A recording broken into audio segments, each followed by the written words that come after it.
Welcome to science class. Children, in previous video we studied that electric current has heating effect. हमने क्या पढ़ा कि electric current में heating effect होता है.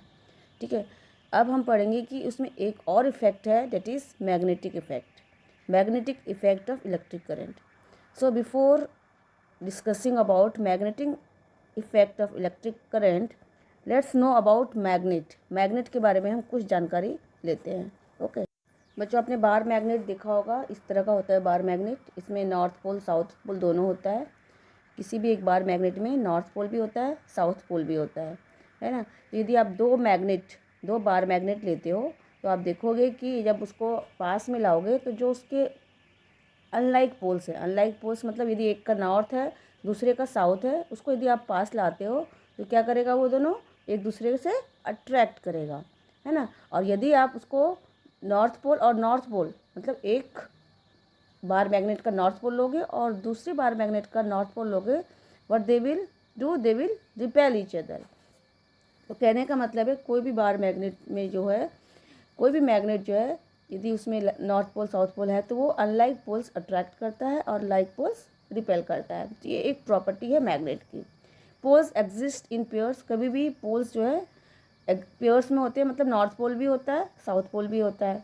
Mono poles does not exist. ऐसा कोई मैग्नेट नहीं जिसमें सिर्फ एक ही पोल हो, एक ही नॉर्थ पोल हो या एक ही साउथ पोल हो. तो मतलब ऐसा मैग्नेट नहीं होता है. मतलब कि कोई भी मैग्नेट में दो पोल्स होते हैं, एक होता है नॉर्थ पोल और दूसरा होता है south pole.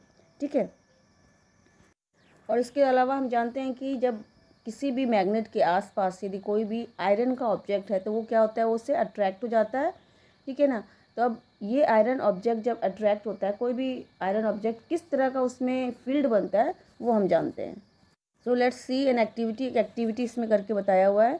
A sheet of white paper is fixed on a drawing board. एक ड्राइंग बोर्ड लेना है और उसमें मतलब ड्राइंग बोर्ड में वाइट पेपर डाल देना है एंड क्या करना है, उसके चारों ओर इस तरह से नेल जो है बिखेर देना है.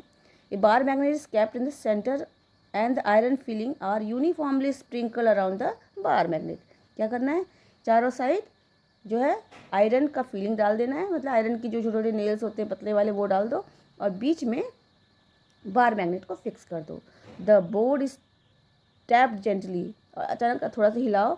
The iron filing arrange themself in a pattern as shown. तो आप देखोगे थोड़ी देर के बाद ये जो आयरन फीलिंग है इस तरह से अरेंज हो जाएगा. आपका ये फिगर दिख रहा होगा ध्यान से. तो चलिए आप देखोगे कि किस तरह से ये अरेंज हो गया है.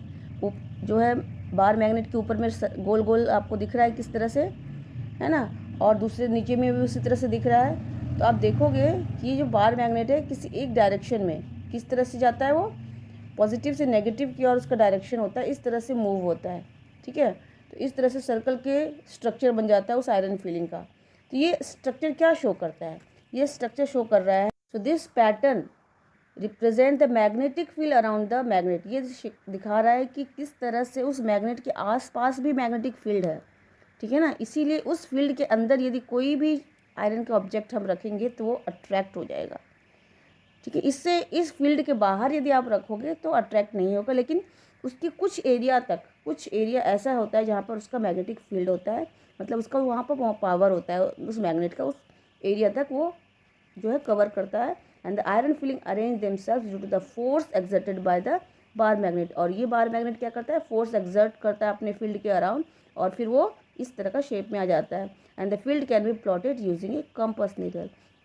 आप कंपास नीडल से आप इस तरह का फील्ड फिर उस कॉपी में ड्रॉ करके देख सकते हो. Okay. So the region surrounding a magnet in which the force of magnet can be detected is said to have magnetic field. तो जिस रीजन में वो जो है नेल्स अरेंज हुए तो उस रीजन को क्या कहते हैं, मैग्नेटिक फील्ड कहते हैं. मतलब ये रीजन कौन सा है, the force of the magnet. ये फोर्स है मैग्नेट का. And the curved lines along which the iron filling align themselves or the path along which a freely pivoted magnet needle moves is called the field lines or magnetic lines of force. और ये curved line जिस direction में अपने आप को move करते हैं या अपने डायरेक्शन जो उनका होता है उसे कहते हैं magnetic lines of force. The curved lines along which the iron filling align themselves. ठीक है. क्योंकि तो ये कर्व्ड लाइन जो है जिस तरह से आयरन फिलिंग अरेंज है उसी को ही क्या कहते हैं, लाइन्स ऑफ फोर्स कहते हैं। जिस लाइन से, मतलब एक लाइन, दो लाइन आप देख रहे हो, तो ये जो लाइन्स है उनका अरेंज होने का, इसे कहते हैं magnetic lines of force. And the direction of the field taken to be the direction of which the north pole of the compass needle moves inside it. और इस फील्ड में जो डायरेक्शन होता है मैग्नेटिक लाइंस का, वो किस direction में रहता है, जिस डायरेक्शन में जो कंपास का नीडल जो मूव करता है उस डायरेक्शन में वो जो है मैग्नेटिक लाइंस मूव होते हैं। ओके, सो तो कंपास नीडल क्या है, compass needle is small bar magnet. Compass needle आपने देखा होगा इस तरह का वॉच के टाइप का रहता है, उसमें बीच में जो नीडल होता है बहुत पतला है, बारीक होता है नीडल, ये मैग्नेट का बना होता है। ए freely pivoted magnet needle always point approximately towards north south direction. और ये किस डायरेक्शन को शो करता है, ये हमेशा नॉर्थ साउथ डायरेक्शन को शो करता है। लेकिन कभी आपने सोचा है कि ये नॉर्थ साउथ डायरेक्शन को क्यों शो करता है? तो बच्चों इसलिए ये ऐसा शो करता है क्योंकि हमारा अर्थ है ये भी एक बहुत बड़ा मैग्नेट है, ठीक है ना। ये मैग्नेट है और ये क्या करता है, अब जैसे कि हम जानते हैं कि कोई भी नॉर्थ रिपेल करता है और क्या अट्रैक्ट करता है, नॉर्थ साउथ अट्रैक्ट करता है। मतलब जिस डायरेक्शन में ये कंपास नीडल का नॉर्थ जा रहा है उस डायरेक्शन में हमारा अर्थ का साउथ होता है। इसलिए हमेशा जो है मैग्नेट नॉर्थ की ओर घूमता है, ठीक है। नॉर्थ की ओर मैग्नेट का घूमने का मतलब है, हम उसे नॉर्थ मानते हैं लेकिन एक्चुअल में मैग्नेट का भी अपना जो डायरेक्शन है मैग्नेट का, जो उस डायरेक्शन में साउथ होता है, ठीक है। इसलिए हमेशा नॉर्थ की ओर वो मूव करता है क्योंकि उसे साउथ चाहिए अट्रैक्ट होने के लिए। ओके, तो इसका ये रीज़न होता है। The end pointing towards north is called north seeking और नॉर्थ पोल। जिस साइड में नॉर्थ कंपास नीडल का शो करता है उसे नॉर्थ सीकिंग या नॉर्थ पोल कहते हैं हम लोग। And the and pointing towards south is called south seeking और साउथ पोल। और जिस डायरेक्शन में कंपास नीडल का साउथ शो करता है उसे हम साउथ पोल कहते हैं। एक्चुअली में मैग्नेट को अर्थ के रूप में यदि अर्थ को मैग्नेट के रूप में सोचे तो उस डायरेक्शन में मैग्नेट जो है अर्थ का नॉर्थ की डायरेक्शन में साउथ होता है। तो चिल्ड्रन ये तो हुआ ओरिजिनल मैग्नेट में ऐसा प्रॉपर्टी होता है। तो क्या हम मैग्नेट को बना सकते हैं? यस, हम मैग्नेट भी बना सकते हैं। कैसे बना सकते हैं? By the help of electric current. Electric current से भी मैग्नेट बन सकता है, किसी भी आयरन को हम मैग्नेट बना सकते हैं। Let's see how. A thick copper wire XY is connected to an electric circuit. आपको एक इलेक्ट्रिक सर्किट बनाना है इस तरह से, जो कि आपको दिख रहा है कि इसमें एक बैटरी है ना, की है, और फिर रेजिस्टेंस है। रेजिस्टेंस मतलब होता है कि मतलब कितना करंट आपको फ्लो करना है उसके हिसाब से आप वहाँ पर दे सकते हो। And the small compass needle is placed underneath, और उसके नीचे आपको एक कंपास नीडल जो है रख देना है। Note the position of the needle. जैसे ही आप जैसे इलेक्ट्रिक सर्किट आपने बना दिया और उसका स्विच ऑन करोगे, पहले उसके नीचे आपको क्या करना है, कंपास नीडल रख देना है। इसके बाद क्या करना है, स्विच ऑन करना है। When the current is passed through the circuit by inserting a key in the plug, the needle is observed. The needle को यदि ध्यान से देखोगे, the compass needle get deflected. तो आप क्या देखोगे कि उसमें डिफ्लेक्शन शुरू हो जा रहा है, मतलब उसका नीडल में मूवमेंट शुरू हो जा रहा है। तो कौन है जो कि उसे मूवमेंट करने को मजबूर कर रहा है? क्यों उसमें डिफ्लेक्शन हो रहा है? Why should it get deflected? क्या कारण है इसका? A magnetic needle get deflected in the presence of magnet. Magnetic needle तभी डिफ्लेक्ट होता है या तो उसके आसपास मैग्नेट हो, due to the influence of magnetic field of the bar magnet. जब बार मैग्नेट हम मैग्नेटिक फील्ड के पास रखते हैं तो उसमें डिफ्लेक्शन आता है। तो यहाँ पर तो हमारे पास कोई बार मैग्नेट हमने उसके आसपास रखा नहीं, फिर डिफ्लेक्शन कैसे हो गया? Therefore, the deflection of magnetic needle kept under the current carrying wire is due to the magnetic field produced by wire. तो इससे पता चला, और ये साइंटिस्ट जिसने ये पता किया उसका नाम है हैंस क्रिश्चियन ओरस्टेड, ठीक है। उन्होंने ये पता किया कि जैसे ही करंट को हम फ्लो करते हैं किसी भी वायर में, तो उसके आसपास भी एक फील्ड क्रिएट होता है, और इस फील्ड की वजह से ही जो है कंपास नीडल में क्या होता है, डिफ्लेक्शन होता है। Thus the electricity and magnetism are linked to each other. इसलिए हम कह सकते हैं इलेक्ट्रिसिटी और मैग्नेटिज्म एक दूसरे से लिंक है, क्योंकि जैसे ही करंट फ्लो होता है तो उस वायर के आसपास भी एक फील्ड क्रिएट होता है। जैसे मैग्नेट में होता है कि मैग्नेट के आसपास एक फील्ड क्रिएट होता है, ठीक है, उसी तरह से इलेक्ट्रिक करंट जैसे ही पास होता है तो उस वायर के आसपास भी क्या होता है, एक मैग्नेटिक फील्ड क्रिएट हो जाता है। चिल्ड्रन, इसे ही कहते हैं magnetic field of electric current. मतलब इलेक्ट्रिक करंट में मैग्नेटिक इफेक्ट होता है, magnetic effect of electric current. Clear? और ये जो मैग्नेटिक फील्ड क्रिएट होता है, उसमें मैग्नेटिक लाइंस होते हैं। तो मैग्नेटिक लाइंस जो होते हैं, मैग्नेटिक फील्ड के जो लाइंस होते हैं, उसका क्या कैरेक्टरिस्टिक्स है? A magnetic field lines can be defined as the path along which the free north pole will move in the magnetic field.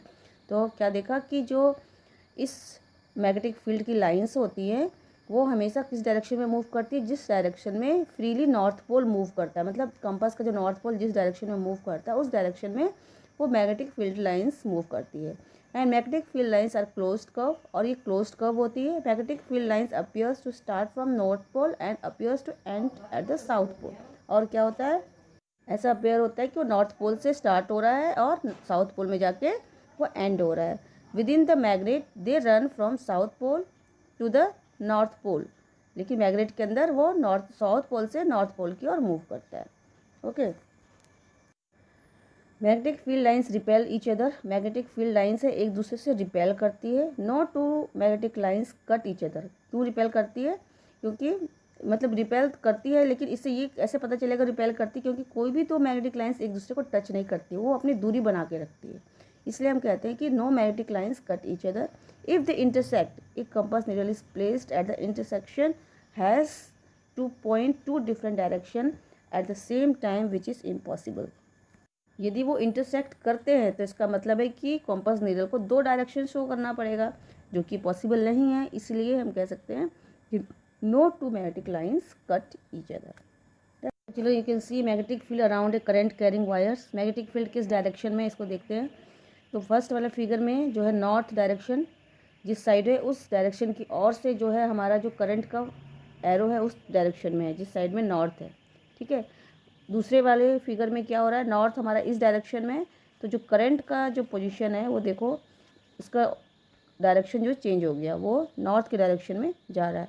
तो इस तरह से जिस डायरेक्शन में ये जो कंपास नीडल मूव करता है उसका नॉर्थ होता है, उस डायरेक्शन की ओर करंट फ्लो होता है। ओके, सो चिल्ड्रन, जैसे कि अभी हमने पढ़ा कि जब किसी भी सर्किट में जब जैसे इलेक्ट्रिक करंट फ्लो होता है तो वो उसमें मैग्नेटिक इफेक्ट भी क्रिएट होता है, उसके आसपास मैग्नेटिक फील्ड क्रिएट होता है। लेकिन बाद में कुछ एक्सपेरिमेंट के बाद ये देखा गया कि यदि जो है किसी भी एक आयरन नेल पे उस वायर को, मतलब जो भी सर्किट के जो वायर है उसको यदि अच्छे से कॉयल बना के रोल कर दिया जाए तो ये जो आयरन है ये एक मैग्नेट की तरह वर्क करने लगता है। ठीक है, मतलब ये आयरन क्या बन जाता है? मैग्नेट बन जाता है। तो इसे ही इलेक्ट्रोमैग्नेट कहते हैं।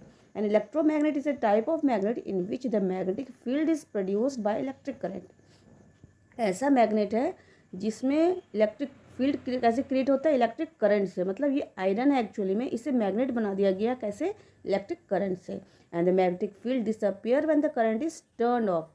जैसे ही हम स्विच करेंगे तब ये क्या हो जाएगा? आयरन बन जाएगा मैग्नेट, और जैसे ही हम इसको स्विच ऑफ करेंगे ये फिर से आयरन नेल बन जाएगा और इसका जो मैग्नेटिक इफेक्ट है वो खत्म हो जाएगा। Electromagnet usually consist of insulated wire wound into A coil. किस तरह से बनाया जाता है कि एक वायर को एक कॉइल में जो है इस तरह से इंसुलेट कर दिया जाता है। ठीक है, तो इस तरह से आयरन नेल पे जो है वायर को इस तरह से गोल गोल घुमा के कॉइल के रूप में इस तरह से मोड़ा जाता है। तो ऐसा करने से क्या होता है? आयरन मैग्नेट के रूप में काम करने लगता है, एंड इसे ही इलेक्ट्रोमैग्नेट कहते हैं। Example, electromagnet are found in motors, tape decks, hard drives, VCRs and turns of other devices. और ये इलेक्ट्रोमैग्नेट बहुत यूज़फुल है, इसका बहुत जगह यूज़ होता है। तो देखते हैं कहाँ कहाँ यूज़ होता है। Okay, so students, you can make electromagnet in your home also. इसके लिए आपको क्या करना है? Wind a piece of insulated wire around the iron nail in the form of coil. एक आयरन नेल लेना है, उस पर इंसुलेटेड वायर मतलब वो वायर जो है पूरी तरह से सेफ हो, मतलब ऊपर से प्लास्टिक जो लगी रहती है वो इंसुलेटेड होना चाहिए। Around the nail in the form of coil. ठीक है, and connect the free end of the wire to an electric cell through a switch. और उसके दोनों फ्री एंड को इलेक्ट्रिक जो सेल से जो कनेक्ट कर देना है और स्विच लगा देना है। Place some pins near the nail. उस नेल के आसपास आप पिंस रख के देखो। When electric current is pass the iron nail become a magnet and attract the pins. तो क्या करेगा वो? आयरन नेल मैग्नेट बन के उसके आसपास जितने नेल्स है उसे अट्रैक्ट कर ले। Electric current is switched off the nails loses it's magnetism. जैसे ही इलेक्ट्रिक करंट को स्विच ऑफ करेंगे उस नेल की मैग्नेटिज्म ख़त्म हो जाएगी और ये जो आयरन नेल्स थे वो सारे हट जाएंगे, मतलब गिर जाएंगे। Okay, so children you can C on the screen किस तरह से नेल पे एक कॉपर वायर को कॉयल बना के रोल कर दिया गया है, एंड देन इस तरह से आप बैटरी के साथ कनेक्ट कर दो तो आप देखोगे कि ये जो आयरन नेल है ये बहुत सारे पिंस को अपनी ओर अट्रैक्ट कर लेता है। तो मतलब ये जो नेल है ये क्या बन गया, इलेक्ट्रोमैग्नेट बन गया। यदि आप चाहते हो कि मतलब ये जो इलेक्ट्रोमैग्नेट है उसकी स्ट्रेंथ बढ़ जाए तो इसके लिए क्या करना पड़ेगा, the strength of electromagnet can be increase by increasing the number of turns in the coil. एक तो ये स्टेप है कि जितने कॉयल आप उसको रोल करोगे उतना ही उसका स्ट्रेंथ बढ़ जाएगा। दूसरा, by increasing the amount of current passing through the cell coil, उस कॉयल में जितना करंट ज़्यादा फ्लो करोगे उतना ही इलेक्ट्रोमैग्नेट उतना पावरफुल बनेगा, उसका स्ट्रेंथ ज़्यादा होगा। तो इस तरह से हम इलेक्ट्रोमैग्नेट का स्ट्रेंथ को बढ़ा सकते हैं। बात करते हैं कि इस इलेक्ट्रोमैग्नेट का कहाँ कहाँ यूज़ होता है, ठीक है ना। They are used in the device and appliances like motor, generator, loud speaker, hard disk, MRI and machine etcetera. तो बहुत सारे मशीन्स में ये यूज़ होता है इलेक्ट्रोमैग्नेट, मतलब जैसे ही करंट फ्लो होता है उसमें तो वो इलेक्ट्रोमैग्नेट की तरह काम करता है और फिर जैसे ही स्विच ऑफ होता है वो नॉर्मल हो जाता है। एंड जैसे कि आप जानते हो क्रेन्स जो होते हैं, ठीक है, जैसे कि क्रेन्स में क्या होता है, इस तरह से स्ट्रॉन्ग इलेक्ट्रोमैग्नेट यूज़ किया जाता है। वो इसलिए यूज़ किया जाता है क्योंकि यदि बहुत सारे मतलब कचरा है, बहुत सारे स्क्रैप ऑफ आयरन्स हैं, ठीक है, मान लो बहुत सारे आयरन्स की जो पार्ट्स हैं बहुत सारे कचड़े के साथ मिक्स हो गया है, अब उसमें से आपको आयरन को रिमूव करना है तो आप कैसे यूज़ कर सकते हो, आप एक एक करके चुन तो नहीं सकते हो, तो इसके लिए इलेक्ट्रोमैग्नेट यूज़ किया जाता है। क्रेन्स में स्ट्रॉन्ग इलेक्ट्रोमैग्नेट इस तरह से बना के आयरन पे कॉयल करके एक बना दिया जाता है और जैसे ही वो क्रेन जो है उस ऑब्जेक्ट उस जगह पे जाता है जहाँ पे बहुत सारा मतलब स्क्रैप होता है आयरन्स का बहुत सारा और गार्बेज के साथ मिक्स होता है, उस जगह उस इलेक्ट्रोमैग्नेट को इस तरह से टांगा जाता है और स्विच ऑन कर दिया जाता है। जैसे ही स्विच ऑन करता है तो वो जो है इलेक्ट्रोमैग्नेट की तरह काम करता है और बहुत सारे आयरन को अपनी ओर अट्रैक्ट कर लेता है। इस तरह से वो सारे आयरन्स रिमूव कर लेता है, ठीक है ना। और यदि उस जो है इलेक्ट्रोमैग्नेट में से जो आयरन चिपके हैं इसको अलग करना हो तो इसके लिए क्या करना पड़ता है, इसके लिए सीधा स्विच ऑफ कर दो तो सारे आयरन अपने आप अलग होकर दूसरी जगह इकट्ठा हो जाएंगे। तो इस तरह से बहुत सारे ऑब्जेक्ट के बीच में यदि आयरन्स ऑब्जेक्ट मिल गए हैं तो उसको अलग करने का तरीके में हम इलेक्ट्रोमैग्नेट का यूज़ कर लेते हैं। And they are used in magnetic elevation by which an object is suspended with no support other than magnetic field. They are used for separating iron materials from junk. Junk मतलब बहुत सारे कचड़े हों उसमें iron materials हो उसमें से निकालना हो आयरन मटीरियल्स, तो इस तरह से आयरन मटीरियल्स रिमूव कर सकते हैं हम। And they are used in the separation of iron from ore, और साथ साथ जो है बहुत सारे ओर्स हैं उसमें से आयरन को रिमूव करना है तो हम इलेक्ट्रोमैग्नेट के द्वारा रिमूव कर लेते हैं। They are use to magnetize and make permanent magnet.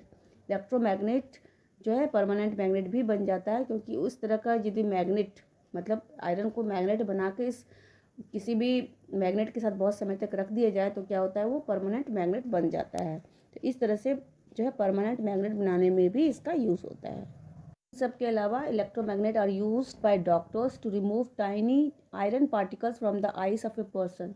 यदि किसी के आँख में कोई भी आयरन की बहुत पतली कुछ भी घुस गया, कभी कभी होता है ना कि हवा में तैरते हुए कोई चीज़ आँखों में घुस जाता है, यदि वो आयरन का रहा तो कैसे रिमूव करेगा, कोई तो आसानी से रिमूव करना आइस के अंदर से कोई आसान बात नहीं है। तो इसके लिए इलेक्ट्रोमैग्नेट जो है यूज़ करते हैं डॉक्टर्स, ताकि उसके आसपास जैसे ही उस इलेक्ट्रोमैग्नेट को रखा जाता है तो आयरन जो है अपने आप खींचा हुआ बाहर आ जाता है। तो इस तरह से जो आइस जो है बच जाती है, ठीक है ना। Electromagnet are also used in electric bulb. Electric bulb जो घरों में लगता है उसमें भी यूज़ होता है। वो कैसे काम करते हैं हम आगे पढ़ेंगे, ठीक है। And electromagnets are used in motors that drive fans, mixer, washing machine, इन सब में भी यूज़ होता है।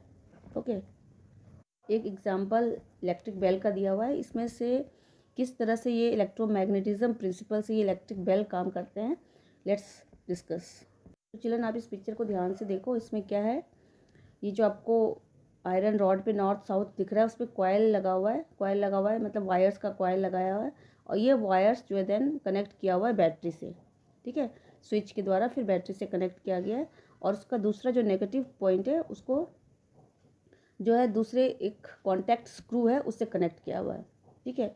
तो इस तरह से ये कॉन्टैक्ट है। और ये जो कॉन्टैक्ट स्क्रू है एक बीच जो नॉर्थ साउथ जो रॉड है उसके सामने एक आपको दिख रहा है लोहे का जो है वो होता है, इससे बोलते हैं आयरन बार आर्मेचर, आयरन का बना होता है वो, ठीक है।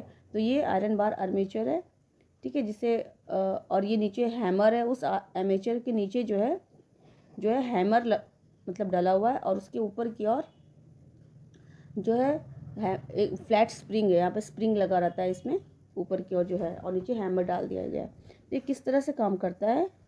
So a electric bell consist of curved iron rod mounted on a metallic strip, a switch, hammer, a gong and a source of electricity। ये सब चीज़ें इसमें हमने देखा कि उसमें क्या था, स्विच था, हैमर था जो नीचे की ओर था, गोंग था एंड सोर्स ऑफ इलेक्ट्रिसिटी।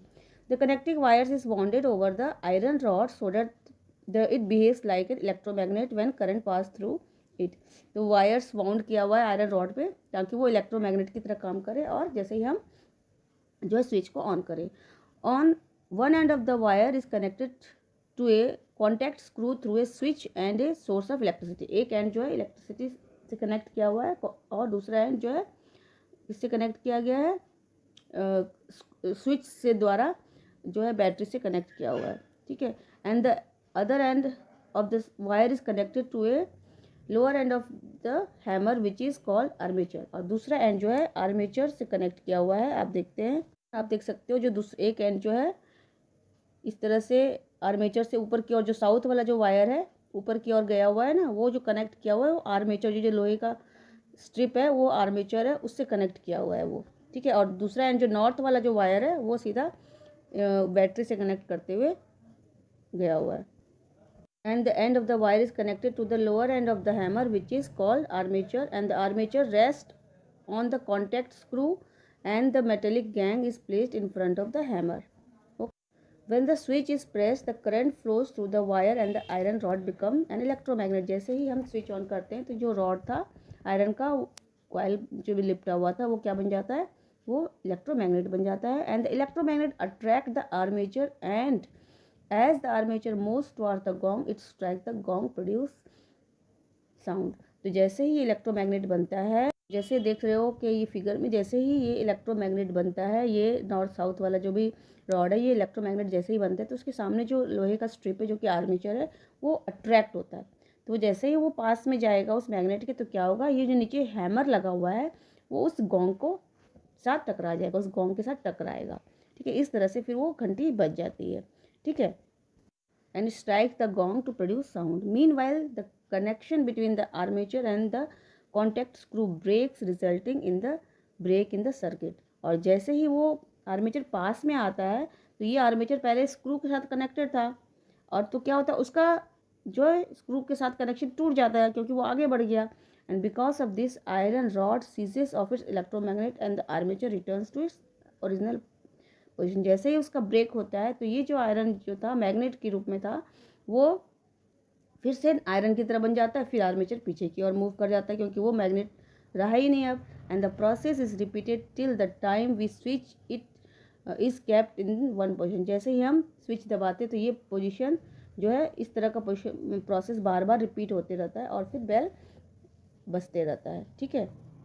सो इस तरह से देख रहे हो आप, ये जो स्क्रू है जैसे ही करंट उसमें जाता है तो ये आर्मेचर ये जो बार मैग्नेट है ये क्या बन जाता है, ये इलेक्ट्रोमैग्नेट बन जाता है और ये आर्मेचर की अपनी ओर खींचता है। और ये जो स्क्रू है पीछे में जो कि आर्मेचर के साथ कनेक्टेड है वो उसका लिंक टूट जाता है और फिर मैग्नेट नॉर्मल आयरन बन जाता है और फिर ये पीछे की ओर आर्मेचर मूव कर जाता है। तो ये प्रोसेस कंटिन्यू रहता है। Hope it is clear children. I hope you understood the magnetic effect of electric current very well. So that's all for today's. Thank you.